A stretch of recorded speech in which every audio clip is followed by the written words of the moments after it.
From Hollywood, it's time now for... Johnny Dollar. Wake you up, Johnny? Oh, Garcia. No, just finished breakfast. Oh, you special investigators do live.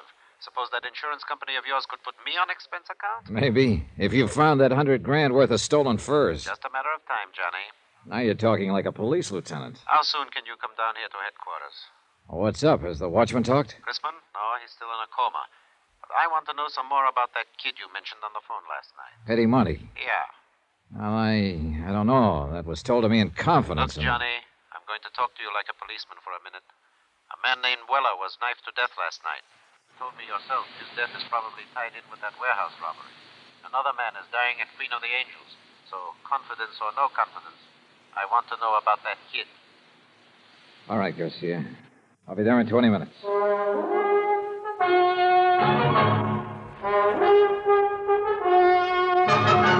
Tonight and every weekday night, Bob Bailey in the transcribed adventures of the man with the action-packed expense account, America's fabulous freelance insurance investigator. Yours truly, Johnny Dollar.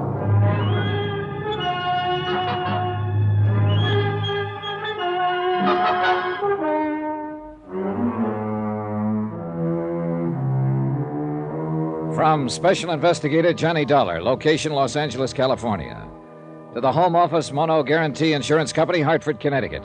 Assignment, the Silver Blue Matter. Expense account continued. Item 10, $1.45. Taxi from my hotel to the police headquarters office of Lieutenant Garcia. The early morning fog was starting to lift, and the city sprawled beneath a slate-gray sky. The filtered sun should have softened things, but didn't. Gray sun, gray world, drab and dreary, and a case to match. Teenagers, not a gang of hardened criminals. A bunch of wild kids who'd broken into a warehouse and stolen 80 fur coats, silver blue mink. A night watchman had been slugged and lay dying in the hospital. And a lunchroom owner named Red Weller had been stabbed to death the night before. So it couldn't be called kid stuff. That term doesn't apply to murder. Run those 4 cards through, Joe. See what you can make on them. Thanks. Come on into the office, Johnny. This madhouse out here get you frazzled before you know it. Oh, you police detectives have it pretty soft, Garcia. That's news to me. Teletypes, photo files, record cards, crime labs. How'd you like to try working alone? On your expense account, I could suffer the hardship. Now, let's go in here. Have a seat, Johnny. Thanks. Yeah. Did I put the fear of the Lord in you on the phone? You were real impressive. Well, the chief was breathing down my neck. Then I'll stop trembling. Kidding aside, Johnny, I've got to know just how that Monte boy figures in this. Did I say he even figured in it at all? No. You just wanted some information on him. But he figures all right. You didn't come out here from Hartford to look up the nephew of an old friend. Oh, I've done crazier things at times. He's got a record. You know that? No? Petty stuff. No convictions. Gang brawls, auto pilfering, vandalism, intoxication. Interrogative attitude, sullen, hostile, antisocial. Yeah, that's quite a nephew you've got, Johnny. Black sheep of the family. What's the story? How did you get onto this kid? Look, amigo, I made a promise on this. I hate to break it. It's murder, Johnny. This kid's sister worked for Red Weller in that lunchroom across the street from the warehouse. Her name is Carla Monty. She's 5 years older than he is. They live together. Their parents are dead. So? So I put some pressure on her, and she told me she thought her brother Eddie might know something about the robbery.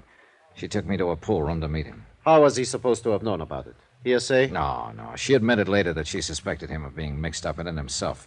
Things he'd said, the way he acted. She asked me to help her try to keep him out of trouble. I think he's already in trouble, Johnny. Yeah, so do I. And I think she does, too. What did he have to say when you talked to him in the pool hall? Several things, but they added up to 2 words. Get out. When I wouldn't, he did. Why do you think Red Weller was killed, Johnny? Well, I think those kids used his lunchroom as a lookout post to spot the prowl car that was patrolling that area. As soon as it passed, they pulled the job. It figures all right. I think Red realized it when he thought back and knew who the kids were. I think that's what he was going to tell me. So they found out what he was up to and knocked him off to shut his mouth. Yeah, it adds up, Garcia. Oh. Now, tell me about her. Carla? What's to tell? She's just a girl, like millions of others. Decent, hardworking, and real sweet. But there's something about her, something special. I don't know what, I don't know the words to use, but... Well, it's there. You feel it. And she's kept it somehow, in spite of everything. I guess I know what you mean. Do you? I told you once, Johnny, I grew up in that district. I know how rough it is. Well, maybe it's even worse for a girl. It is. I know. I had a sister. Oh, I didn't know that. She was a lot like this girl Carla once. Then the district got to her, and she got to be more like Carla's brother. What happened to her? 1 to 5. Possession of narcotics. A couple of other pretty rough charges. She died in Tehachapi prison 7 years ago. I'm sorry, Garcia. Yeah. I don't want to see this girl Carla hurt any more than you do, Johnny.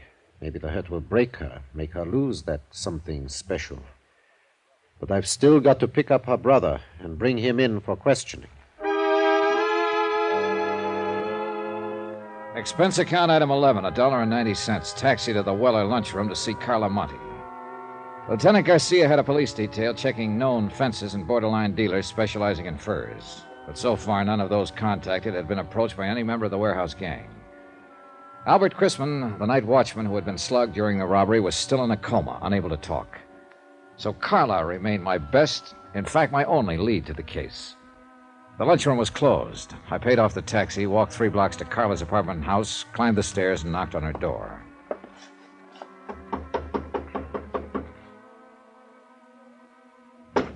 Yes?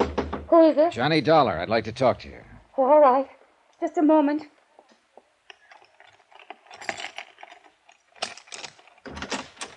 Come in, Johnny. What were you expecting, a major invasion? I don't know. I don't know what I'm expecting. Easy, Carla, easy. It's not the end of the world. Eddie didn't come home last night. Oh? I tried, Johnny. I tried to be a mother and father both to him. What did I do wrong? Well, that's the kind of question that doesn't always have an answer. Have you got a drink in the house? Have I what? Got anything to drink? Well, there's some brandy, I think. All right, get it. Well, I don't know if it's a good brand or It not. doesn't matter. Bring 2 glasses. Pour out a couple of stiff ones. No, I don't Go ahead and pour them, 2 of them. All right.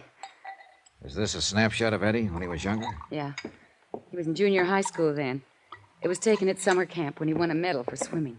And that was the only year I could afford to send him. Here you are, John. Thanks. All right, here's a go. Oh, I don't think Now I will. drink it, all of it.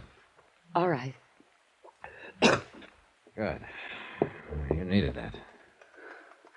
Where do you think he is, Johnny?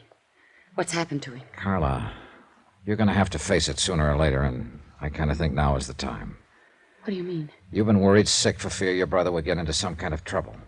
And you had reason to worry. It's finally happened. No. He's in trouble, all right. Plenty of trouble.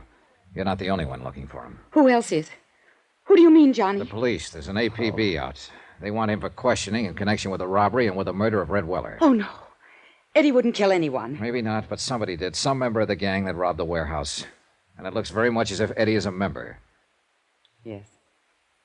I suppose he is. Now, look, Carla. Is there anything you haven't told me about the robbery, I mean?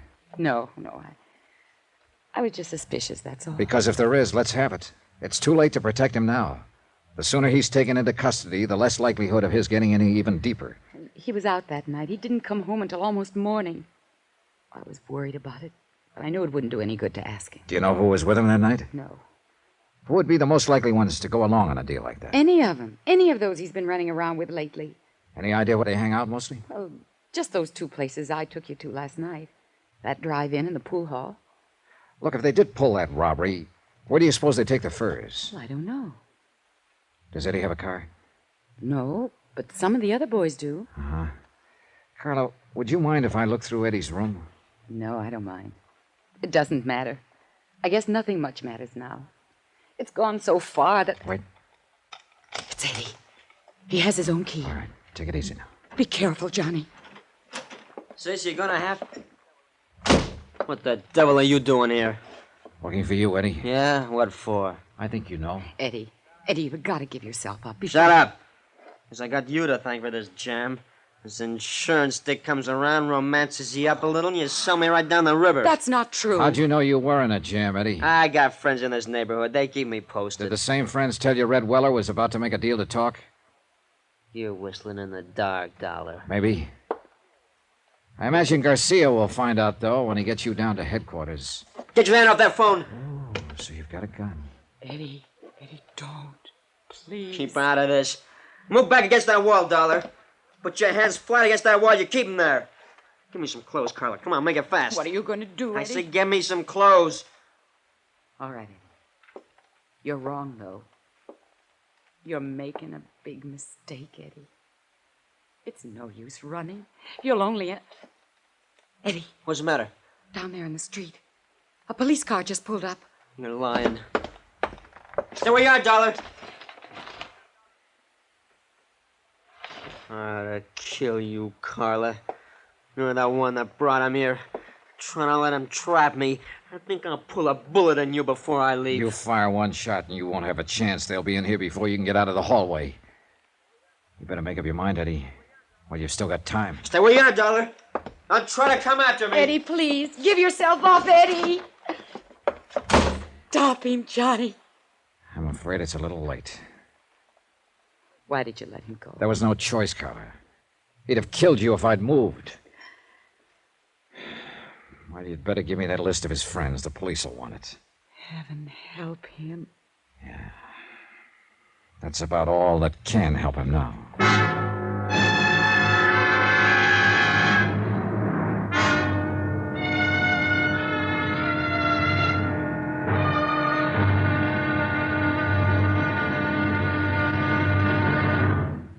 Now, here's our star to tell you about tomorrow's intriguing episode of this week's story. Tomorrow, a police net tightens and traps a frightened rat.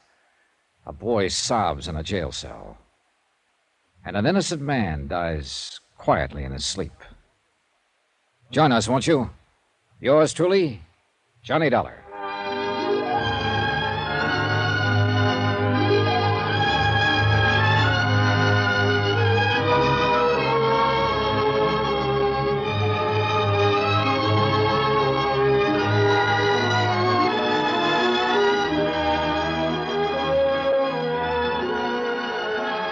Yours truly, Johnny Dollar, starring Bob Bailey, is transcribed in Hollywood.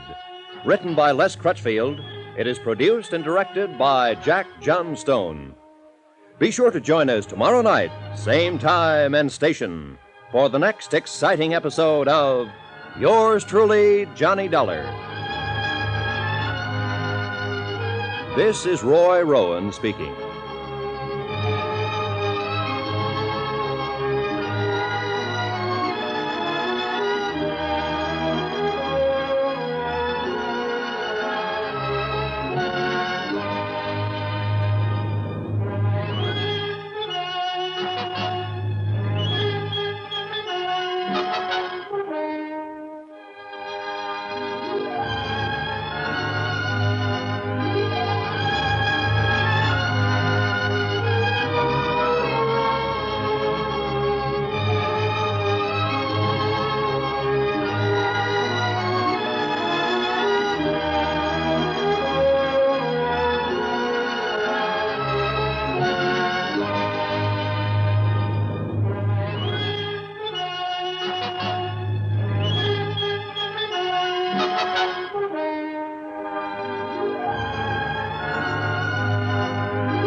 You've been listening to the OTR Gold Network.